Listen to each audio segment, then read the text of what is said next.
BS Official Islamic YouTube channel. إن الذين توفاهم الملائكة ظالمي أنفسهم قالوا فيما كنتم قالوا كنا مستضعفين في الأرض قالوا ألم تكن أرض الله واسعة فتهاجر فيها فأولئك مأواهم جهنم وساءت مصيرا إلا المستضعفين من الرجال والنساء والولدان لا يستطيعون حيلة ولا يهتدون سبيلا فأولئك عسى الله أن يعفو عنهم وكان الله عفوا غفورا ومن يهاجر في سبيل الله يجد في الأرض مراغما كثيرا وسعة ومن يخرج من بيته مهاجرا إلى الله ورسوله ثم يدركه الموت فقد وقع أجره على الله وكان الله غفورا رحيما وإذا ضربتم في الأرض فليس عليكم جناح أن تقصروا من الصلاة إن خفتم أن يفتنكم الذين كفروا إن الكافرين كانوا لكم عدوا مبينا وإذا كنت فيهم فأقمت لهم الصلاة فلتقم طائفة منهم معك وليأخذوا أسلحتهم فإذا سجدوا فليكونوا من ورائكم ولتأت طائفة أخرى لم يصلوا فليصلوا معك وليأخذوا حذرهم وأسلحتهم ود الذين كفروا لو تغفلون عن أسلحتكم وأمتئتكم فيميلون عليكم ميلة واحدة ولا جناح عليكم إن كان بكم أذى من مطر أو كنتم مرضى أن تضعوا أسلحتكم وخذوا حذركم إن الله أعد للكافرين عذابا مهينا فإذا قضيتم الصلاة فاذكروا الله قياما وقعودا وعلى جنوبكم فإذا اطمأننتم فأقيموا الصلاة إن الصلاة كانت على المؤمنين كتابا موقوتا ولا تهنوا في ابتغاء القوم إن تكونوا تعلمون فإنهم يعلمون كما تعلمون وترجون من الله ما لا يرجون وكان الله عليما حكيما إنا أنزلنا إليك الكتاب بالحق لتحكم بين الناس بما أراك الله ولا تكن للخائنين خصيما واستغفر الله إن الله كان غفورا رحيما ولا تجادل عن الذين يختانون أنفسهم إن الله لا يحب من كان خوانا أثيما لا يستخفون من الناس ولا يستخفون من الله وهو معهم إذا يبيتون ما لا يرضى من القول وكان الله بما يعملون محيطا ها أنتم هؤلاء جدلتم عنهم في الحياة الدنيا ومن يجادل الله عنهم يوم القيامة أمن يكون عليهم وكيلا ومن يعمل سوءا أو يظلم نفسه ثم يستغفر الله يجد الله غفورا رحيما ومن يكسب إثما فإنما يكسبه على نفسه وكان الله عليما حكيما ومن يكسب خطيئة أو إثما ثم يرم به بريئا فقد احتمل بهتانا وإثما مبينا. ولولا فضل الله عليك ورحمته لهمت طائفة منهم أن يضلوك وما يضلون إلا أنفسهم وما يضرونك من شيء. وأنزل الله عليك الكتاب والحكمة وعلمك ما لم تكن تعلم وكان فضل الله عليك عظيما. لا خير في كثير من نجواهم إلا من أمر بصدقة أو معروف أو إصلاح بين الناس ومن يفعل ذلك ابتغاء مرضات الله فسوف نؤتيه أجرا عظيما. ومن يشاقق الرسول من بعد ما تبين له الهدى ويتبع غير سبيل المؤمنين نوليه ما تولى ونصليه جهنم وساءت مصيرا. إن الله لا يغفر أن يشرك به ويغفر ما دون ذلك لمن يشاء. ومن يشرك بالله فقد ضل ضلالا بعيدا. إن يدعون من دونه إلا إناثا وإن يدعون إلا شيطانا مريدا لعنه الله وقال لا أتخذن من عبادك نصيبا مفروضا ولا أضلنهم ولا أمنينهم ولا آمرنهم فلا يبتكن آذان الأنعام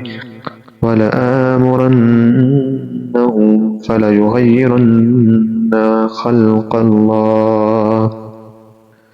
ومن يتخذ الشيطان وليا من دون الله فقد خسر خسرانا مبينا. يئدهم ويمنيهم وما يئدهم الشيطان إلا غرورا. أولئك مأواهم جهنم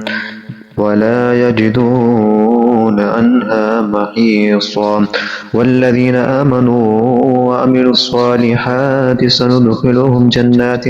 تجري من تحتها الأنهار خالدين فيها أبدا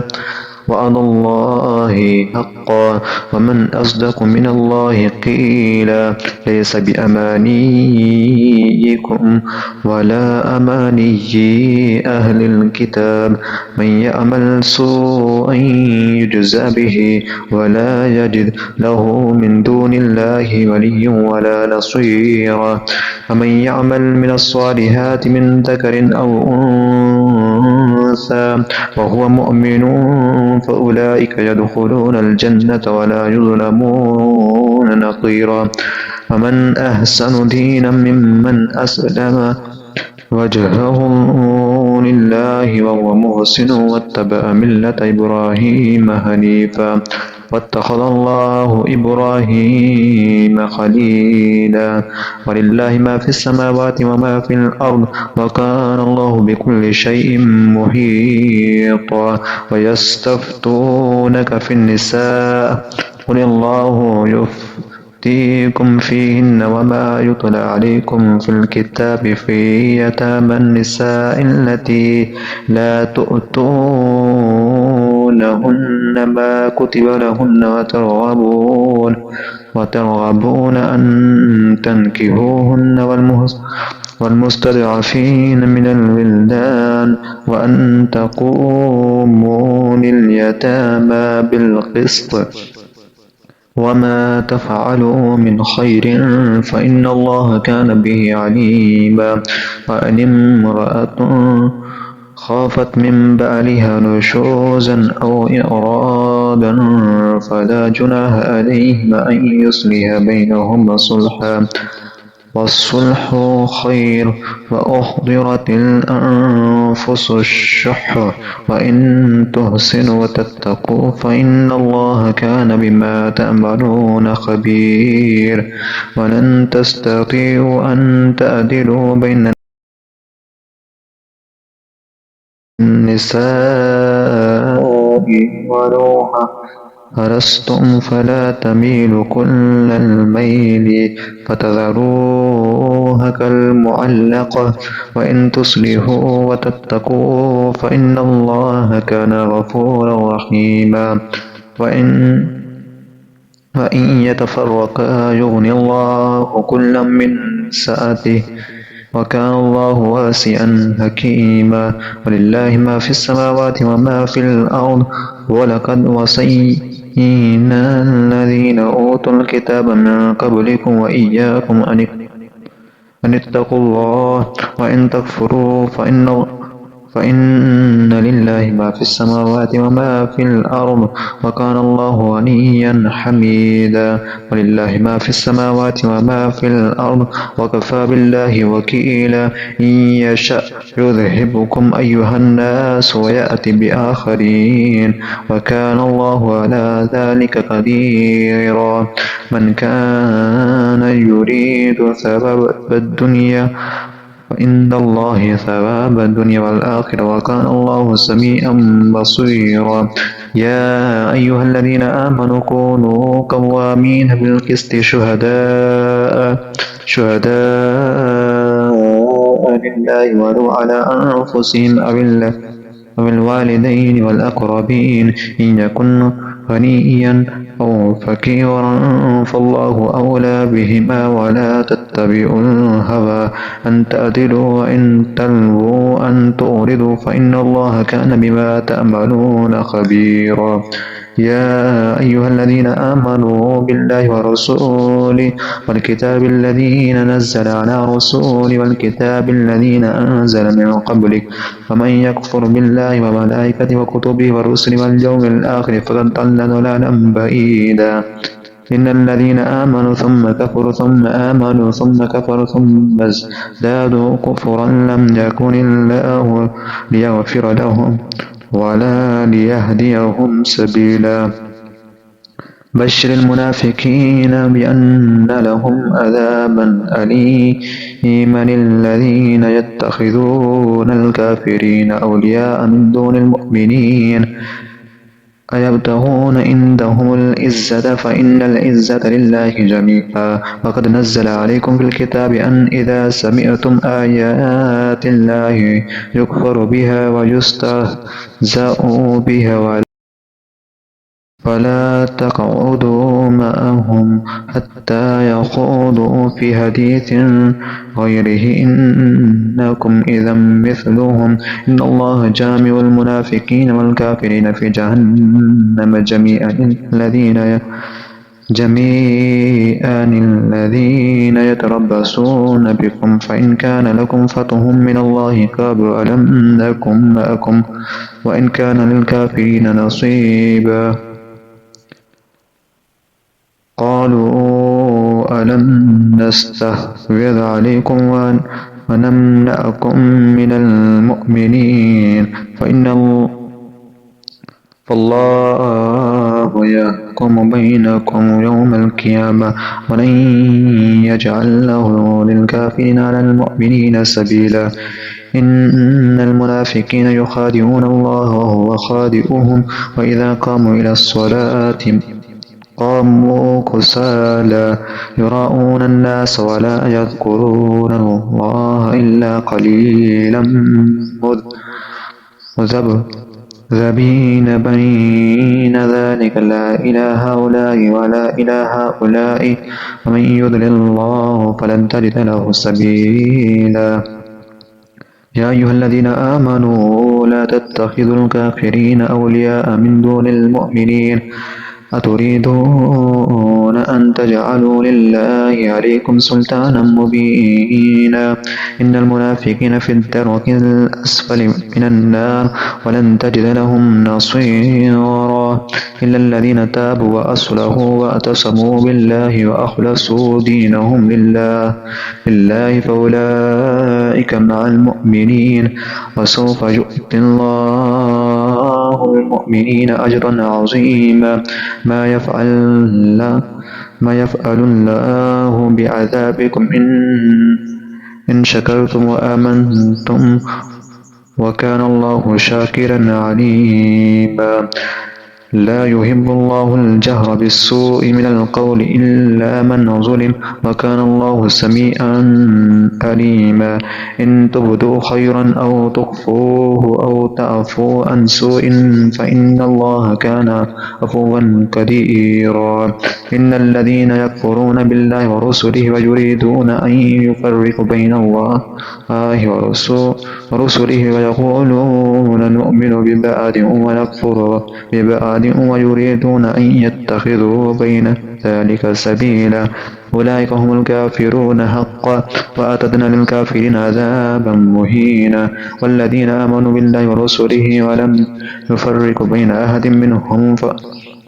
منهم أولئك سوف يؤتيهم أجورهم وكان الله غفورا رحيما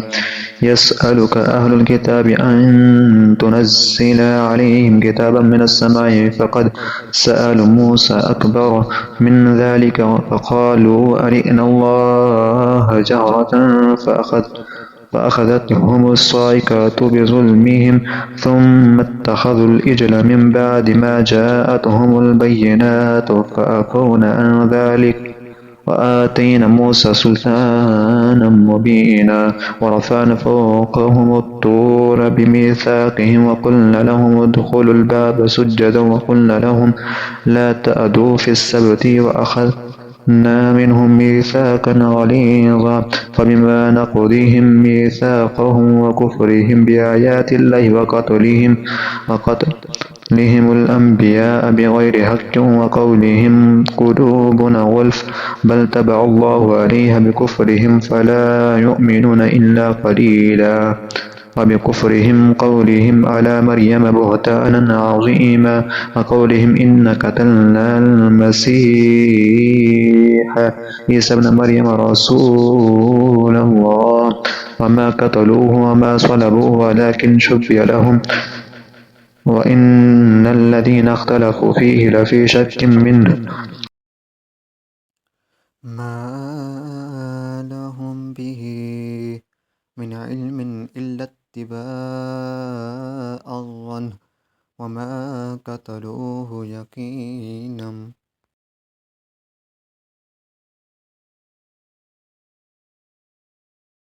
رفعه الله إليه وكان الله عزيزا حكيما وإن من أهل الكتاب إلا ليؤمنن به قبل موته ويوم القيامة يكون عليهم شهيدا فبظلم من الذين هادوا حرمنا عليهم طيبات أهلت لهم وبصدهم عن سبيل الله كثيرا وأخذهم الربا وقد نهوا عنه وأكلهم أموال الناس بالباطل وأعتدنا للكافرين منهم عذابا أليما لكن الراسخون في العلم منهم والمؤمنون يؤمنون بما أنزل إليك وما أنزل من قبلك والمقيمين الصلاة والمؤتون الزكاة والمؤمنون بالله واليوم الآخر أولئك سنؤتيهم أجرا عظيما إن أوحينا إليك كما أوحينا إلى نوح والنبيين من بعده وأوحينا إلى إبراهيم وإسماعيل وإسحاق ويعقوب والأسباط وعيسى وأيوب ويونس وهارون وسليمان وآتينا داود والزبور ورسلا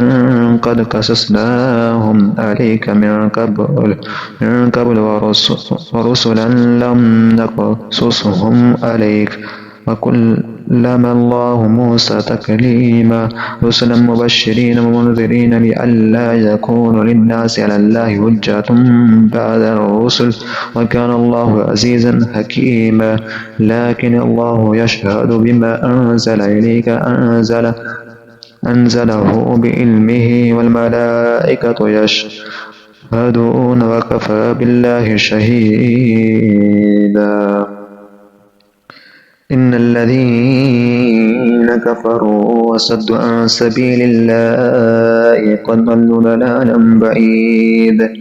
إن الذين كفروا وظلموا لم يكن الله ليغفر لهم ولا ليهديهم طريقا إلا طريق جهنم خالدين فيها أبدا وكان ذلك على الله يسيرا يا أيها الناس قد جاءكم الرسول بالحق من ربكم فآمنوا خيرا لكم وإن تكفروا فإن لله ما في السماوات والأرض وكان الله عليما حكيما يا أهل الكتاب لا تغلوا في دينكم ولا تقولوا على الله إلا الحق إنما المسيح عيسى ابن مريم رسول الله وكلمته ألقاها إلى مريم وروح منه فآمنوا بالله ورسله ولا تقولوا ثلاثة انتهوا خيرا لكم إنما الله إله واحد سبحانه أن يكون له ولد له ما في السماوات وما في الأرض وكفى بالله وكيلا لن يستنكف المسيح أن يكون عبدا لله ولا الملائكة المقربون ومن يستنكف عن عبادته ويستكبر فسيحشرهم إليه جميعا فأما الذين آمنوا وعملوا الصالحات فيوفيهم أجورهم ويزيدهم من فضله وأما الذين استنكفوا واستكبروا فيعذبهم عذابا أليما ولا يجدون لهم من دون الله وليا ولا نصيرا يا أيها الناس قد جاءكم برهان من ربكم وأنزلنا إليكم نورا مبينا فأما الذين آمنوا بالله واعتصموا به فسيدخلهم في رحمة منه وفضل ويهديهم إليه صراطا مستقيما يستفتونك قل الله يفتيكم في الكلالة إن امرؤ هلك ليس له ولد وله أخت فلها نصف ما ترك وهو يرثها إن لم يكن لها ولد فإن كانتا اثنتين فلهما الثلثان مما ترك وإن كانوا إخوة رجالا ونساء فللذكر مثل حظ الأنثيين يبين الله لكم أن تضلوا والله بكل شيء عليم آمنت بالله صدق الله